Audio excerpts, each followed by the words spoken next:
O país vive um período de descrédito em suas instituições. O presidente sem votos encontra o juiz do Supremo em casa e, às escuras, os dois jantam com o presidente do Congresso, sem publicidade. O que eles combinam por trás das portas? Quem manda neste país? Quem faz o que faz uma sociedade, no fundo, é a força das suas instituições, né? E a grande instituição que existia aqui a partir de 1532 é a escravidão. Gessé Souza sabe do que está falando. Pesquisador, ele foi presidente do IPEA, o Instituto de Pesquisa Econômica Aplicada, uma fundação pública ligada ao Ministério do Planejamento, que ajuda a entender como funciona o Brasil. Como a gente sempre usou a escravidão como um nome e nunca efetivamente refletiu sobre ela, a escravidão entre nós continua sobre máscaras modernas até hoje, né? Especialmente a coisa mais importante de toda a sociedade escravocrata, que é o ódio ao pobre. Parte das pesquisas de Gessé está agora em novo livro, A Elite do Atraso, da Escravidão à Lava Jato. Gessé Souza é o convidado do Sala de Professores de hoje. Com Celso Napolitano e Gilberto Maringoni, professor da Federal do ABC, ele fala sobre o que motiva a nossa elite econômica, sobre corrupção corporativa e fala também sobre como a reforma trabalhista reforça práticas ligadas à escravidão. Pode entrar, a sala é sua.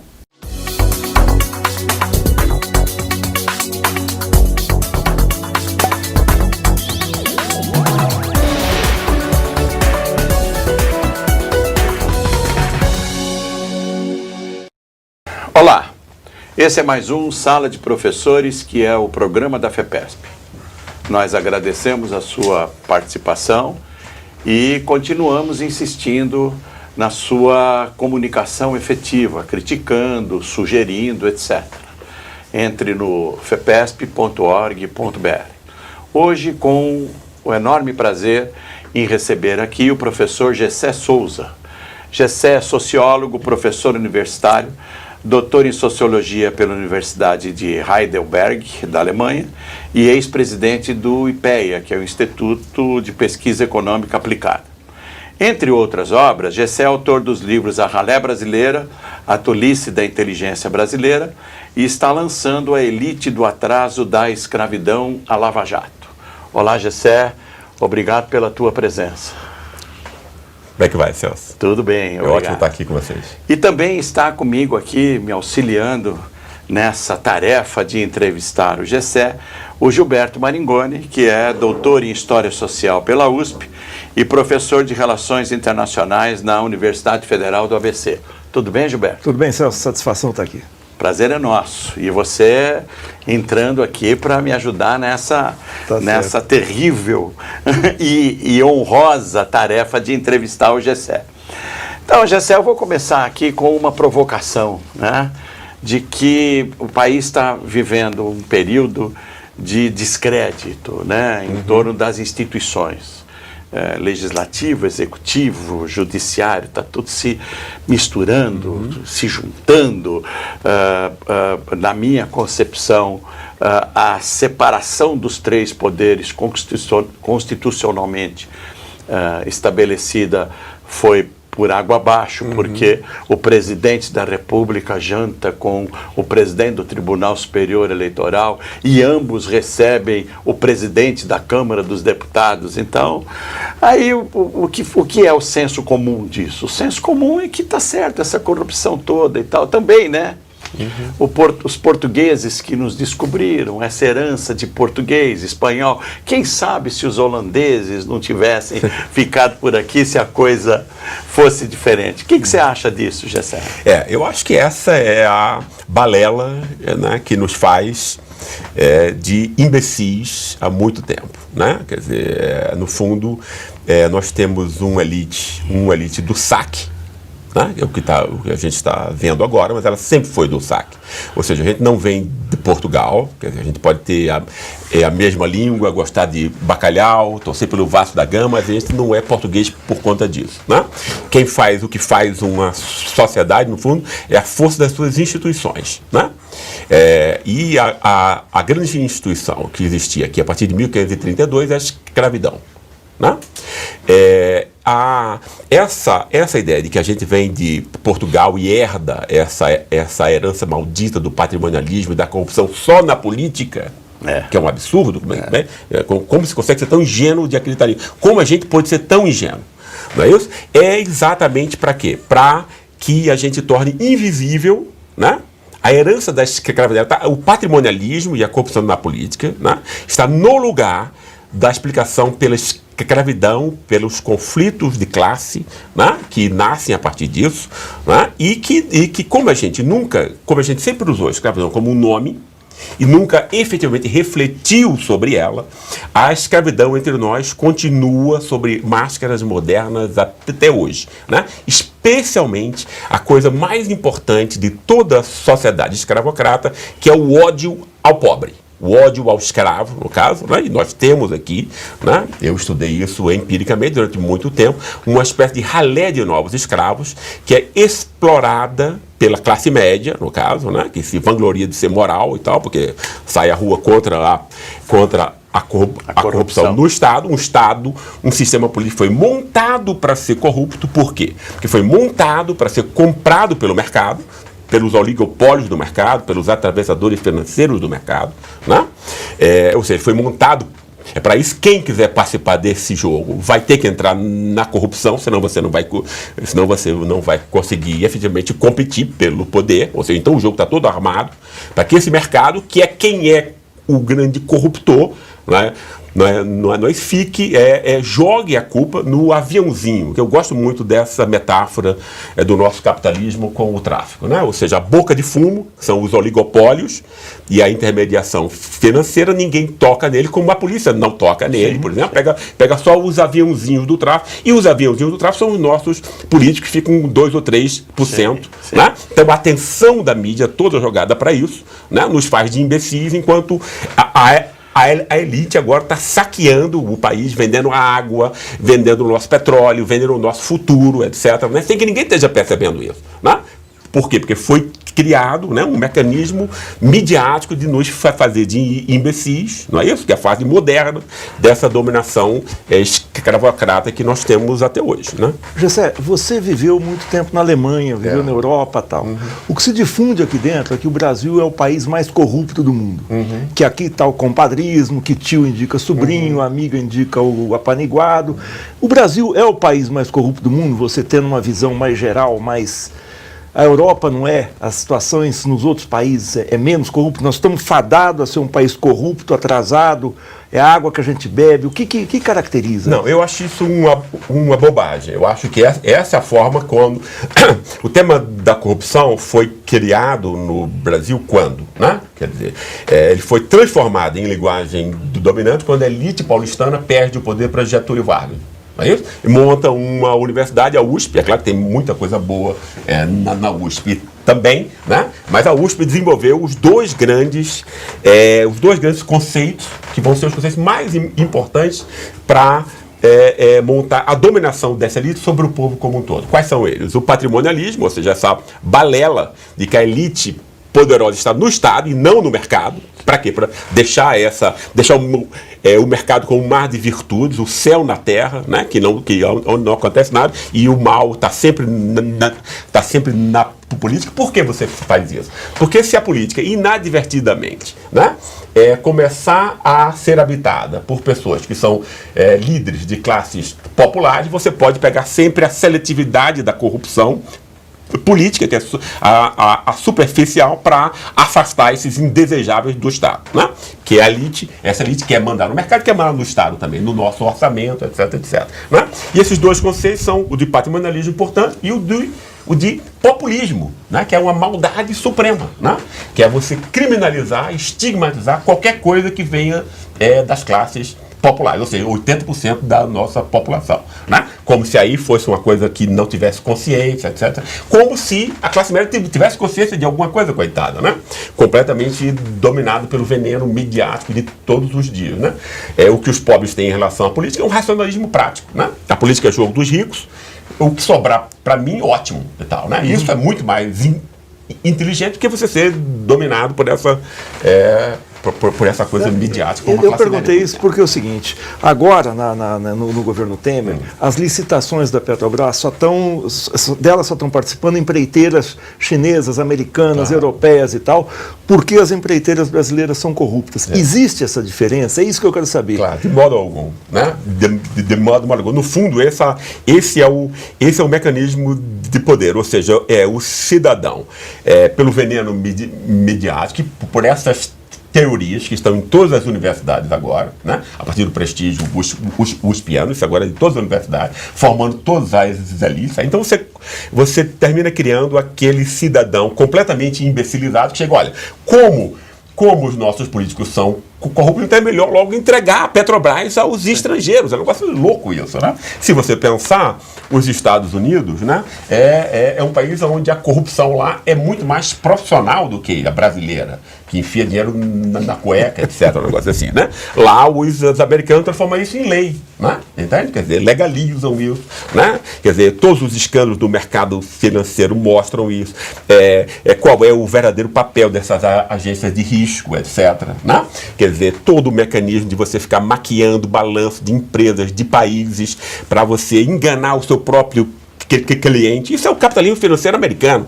Né? Quer dizer, o capitalismo sempre foi. Quer dizer, sempre usou das zonas cinzas entre a legalidade e a ilegalidade, sempre que isso fosse necessário. Né? Então, nós somos feitos de imbecis, literalmente. E resultou a crise de 2008. Né? Toda essa maquiagem caiu na crise de 2008, exatamente, onde lá nos Estados Unidos se comercializava dinheiro. Né? Exatamente. Exatamente. Ou seja, e a maior parte dos estados já deve mais do que o PIB, etc. O mundo já foi, alguns estudiosos dizem que o mundo já foi vendido 6 vezes. Ou seja, então como ele só pode ser vendido uma vez, 5 vezes foram fraude, etc. A própria dívida pública americana é maior do que Claro. O que é preciso entender é que o capitalismo sempre teve esse elemento de fraude, de engano, etc. Né? Quer dizer, e é uma forma de você manter a dominação imperialista de algumas culturas, de alguns países sobre os outros, né? Você criar essa imagem de que lá você tem pessoas honestas, mais produtivas, etc. Não é isso que nós aqui, que é essa teoria vira-lata, que foi criada entre nós, né? Sérgio Buarque, Raimundo Faura, etc. Então nós viemos de Portugal, então nós somos somos cachorros vira-latas, desonestos, menos produtivos, não democráticos. Foram intelectuais nossos que criaram essa loucura, né? Quer dizer, que é uma forma de envenenar a sua autoestima, etc. Né? E como é que nós podemos, então, gerir uma riqueza como essa do petróleo, principalmente com o pré-sal? Por conta disso, o título do livro, né? A elite do atraso, ou seja, é uma elite que faz qualquer coisa por saque, né? Quer dizer, enganando, né, sobre formas intelectuais e midiáticas a população como um todo. Agora, Gessé, você começou estudando, especialmente na década passada, nos anos 90, os pobres, a ralé brasileiros, os batalhadores. Aí você passou a estudar a inteligência brasileira, os intelectuais brasileiros. E agora você vai estudar os ricos. Qual é a ligação que existe entre os pobres e os ricos? A pobreza explica a riqueza? A riqueza no Brasil explica a pobreza? A concentração de renda explica o Brasil? Exatamente. Eu acho que a nossa única grande questão é a desigualdade. Né? É uma coisa, é claro que é absurdo, né? Você ter 20% de pessoas com acesso a conhecimento de capital econômico e você ter 80 pessoas que são precarizadas de alguma maneira. Isso não subsiste em lugar nenhum. Daí você ter uma polícia assassina, daí você ter 60 mil pobres que são mortos anualmente. Ou seja, a gente tem o quê? Nós nos montamos como uma sociedade montada no ódio ao pobre. Não. Ou seja, você não. Quer dizer, aqui a gente teve uma reestruturação econômica a partir das classes populares, em que todas as classes ganharam com isso. Né? Quer dizer, eu estou me referindo a 10 e 15 anos atrás. Né? Todas as classes ficaram melhor com isso. Né? Por que você teve uma reação contra isso? Né? Quer dizer, o ódio ao pobre e a forma de que o pobre estava atingindo a universidade. Né? Aí no meio desses livros você escreve um livro sobre o golpe. Ele tem a ver com esse estudo do pobre, do rico e da inteligência? Eu vou pedir licença agora para interromper e deixar o gancho da pergunta do Marangoni para o próximo bloco. Já me fizeram sinal aqui que esse bloco está encerrando, o papo está excelente, o tempo corre, e eu vou pedir para o nosso amigo que está aí nos prestigiando aguardar que nós voltamos brevemente. Fique aí, a gente volta já já. Obrigado.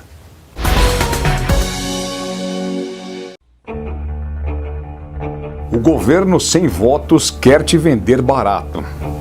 Inventou a reforma trabalhista para atacar o seu emprego, a sua organização sindical. Vai deixar por isso mesmo? Nós vamos resistir aos ataques da reforma trabalhista. Qualquer pressão, qualquer tentativa de acordo individual, denuncie imediatamente ao seu sindicato.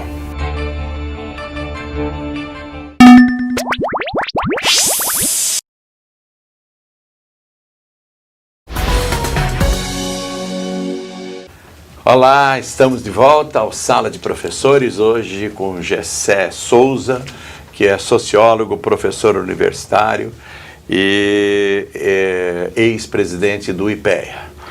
O Gessé está lançando o livro A Elite do Atraso da Escravidão à Lava Jato.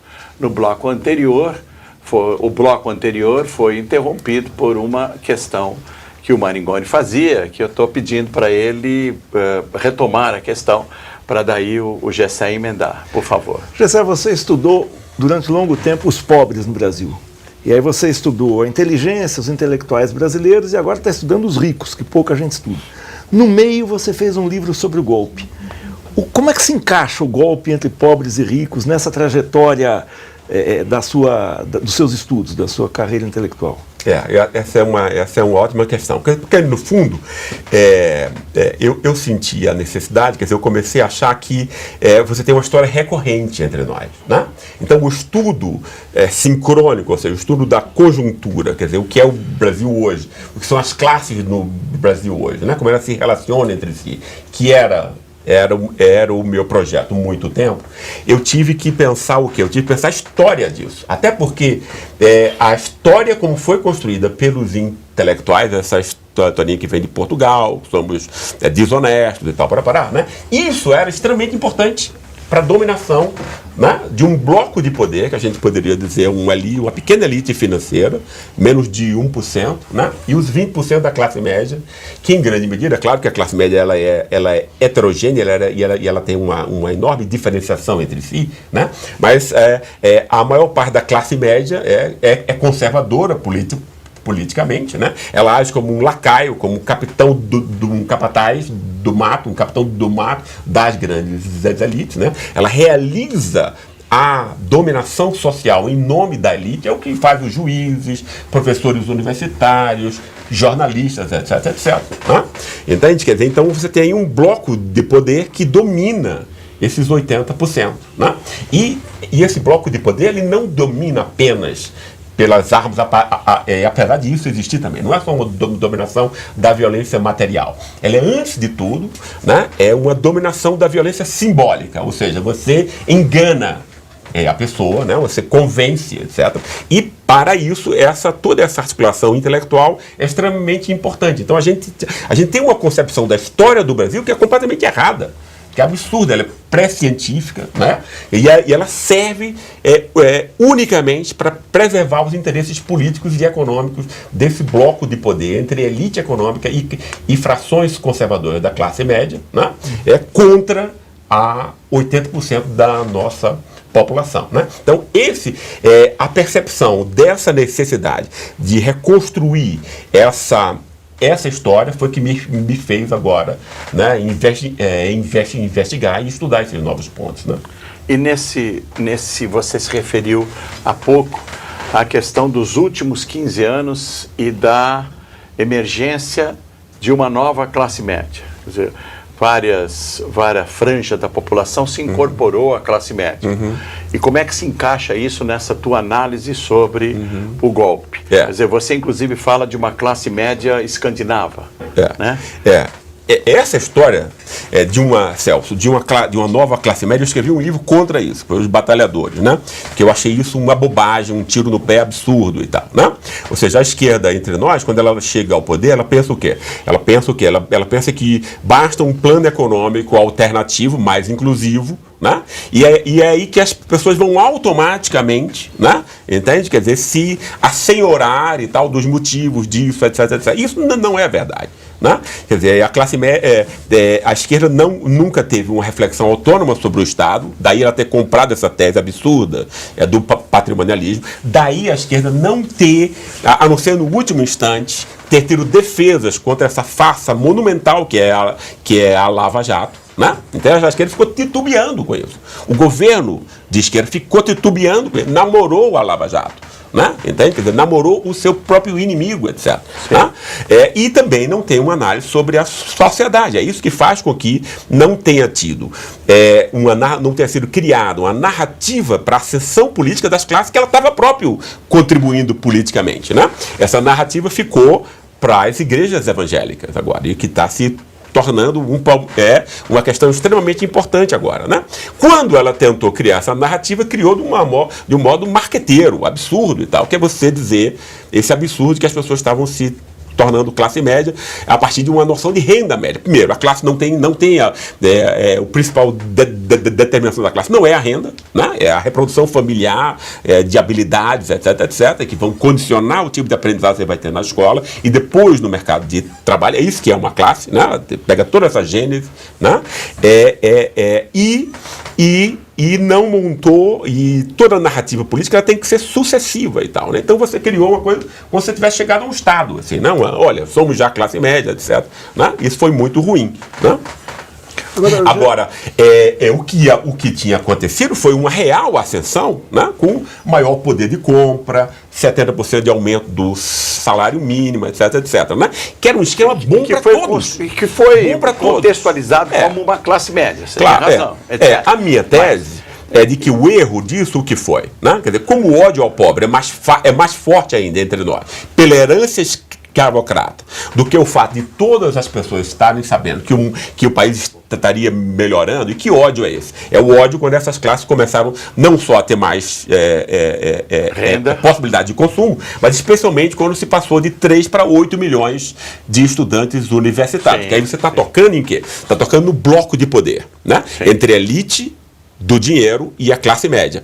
Qual é a base desse acordo?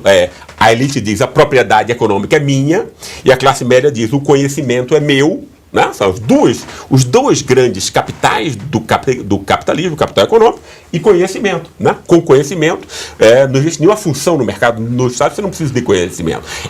Essa é a barganha da classe média. Né? Quando você abre a universidade para os pobres, você está tocando nesse acordo de poder. O incômodo da classe média era esse. Né? Aí os escândalos, né, sendo produzidos, a gente sabe agora, pelos Estados Unidos, enfim, com a Rede Globo, etc, etc, dá o quê? O pretexto perfeito para essa classe, né? Que antes não tinha um discurso político contra os pobres, porque aí você não pode ser o canalha, que é contra a ajuda aos mais frágeis, etc. Né? Aí então o que foi que esse pretexto que a imprensa construiu, montou? Olha, você não é um canalha, amigo, você pode odiar os pobres agora, os representantes dele, PT, etc., os movimentos sociais que estavam construindo essa ascensão, né? Você pode, porque agora você é o cara da moralidade pública, você está saindo para combater a corrupção, etc, etc. Você não é um canalha, você é um herói moral, né? É claro que isso é uma mentira, e essa mentira está empiricamente comprovada agora. Se esse pessoal saiu na Avenida Paulista para uma corrupção que não estava comprovada, não foi comprovada até agora, nem de Dilma, nem de Lula, não é isso? Mas agora você tem em outros partidos comprovação comprovadíssima com coisas absurdas, assassinatos, ameaças e tal, para uma coisa de pior que há na política brasileira, e ninguém saiu à rua. Isso é empiria, né? Agora, Gessé, isso parece que esse discurso do ódio ao pobre e tal, parece que isso dá voto. Dá. Porque o candidato que mais fala contra os pobres, que fala contra o imigrante, contra o haitiano, contra o boliviano, sobe nas pesquisas. Claro. Os heróis passam a ser os juízes, Claro. os procuradores E a polícia. e a polícia, quer dizer, quem é o xerife e tal. Claro. Qual é a possibilidade de reversão disso? Porque não parece que é só, ele não é o herói só da classe média, Não. parece que é o herói do pobre também. Em 2012, 2013, aquele Instituto Data Popular fez uma pesquisa entre os pobres para saber por que eles tinham conseguido melhorar de vida, comprar o carro, comprar a moto, ter televisão de LED, entrar para a universidade. Aí eu me lembro que o primeiro motivo que o pobre alegava é o seguinte: meu esforço pessoal, segundo a Deus, terceiro minha família, quarto a igreja, sei lá. O sétimo, oitavo, alguém falava, porque tem uma política do governo que me favorece. E essa consciência não está na cabeça do pobre também? De que o que favorece é o esforço pessoal, é Deus, é a igreja, e não uma política democratizante? E isso volta um pouco ao que a gente tinha dito antes, que a esquerda nunca conseguiu criar uma narrativa dessa acessão política, né? Mas isso tem a ver também com o ataque midiático, que eu acho que foi uma coisa que a gente tem que tomar, enfim, a gente tem que prestar atenção nisso. O que a Rede Globo fez no comando desse ataque midiático não foi apenas estigmatizar e criminalizar a política. Ela fez algo que é muito pior.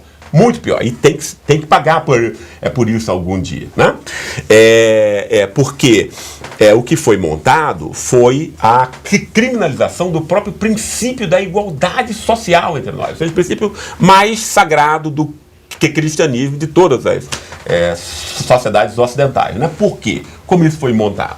Quando você diz que, olha, o PT, Lula, etc., né, não querem a efetiva igualdade. Isso é só uma coisa instrumental, porque eles querem roubar no Estado. Ou seja, ele pega o quê? Pega um valor, que é um fim em si, né, e transforma em instrumento, meio e tal, e joga a pós-verdade, mentiras, etc., uma campanha absurda e tal, para que isso seja comprovado. Isso é pior para um país do que qualquer roubo financeiro. Né? Você está destruindo a capacidade de reflexão de todo um povo, que é a maior, né? É a maior fonte, né? É o maior recurso que um povo pode ter, né? A capacidade de refletir sobre o seu destino e efetuar escolhas autonomamente, né?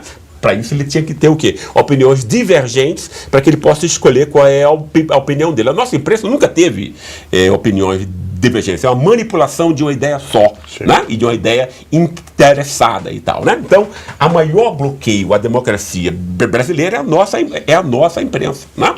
E a Rede Globo fez muito mais mal do que todos os roubos montados, né? Reunidos, seja ao Estado, seja do mercado, né? Porque aí você, né, abre espaço para quê? Você abre espaço, né, para que a raiva e o ressentimento que o pobre, num país como o nosso, sente e que é justo, que ele sinta, né? Óbvio, ele é humilhado o tempo inteiro, né? Que ele não tem o quê? Que ele não tem uma expressão política para esse ódio. Sem expressão política para o ódio fica enquanto tal. Ele é puro ódio, né? Então você cria quem? Quem é o filho da Rede Globo, mais, enfim, o filho dileto desse ataque? Jair Bolsonaro. Né? Porque se criou espaço para esse tipo de figuras, né? que nadam de braçada no ódio puro, né? Sem que seja uma expressão política, sem que isso atinja uma racionalização e uma crítica que a atividade política exige, entende? É verdade. Muito bem. Quando o papo é bom, a conversa flui rapidamente e termina logo, infelizmente. Aproveito aqui agora esse instante final para agradecer novamente a presença do Gessé Souza e a presença do Maringoni. Obrigado principalmente a você que nos prestigia. Continue colaborando conosco, contribuindo, criticando, sugerindo. fepesp.org.br e até o próximo Sala de Professores. Até lá. Muito obrigado.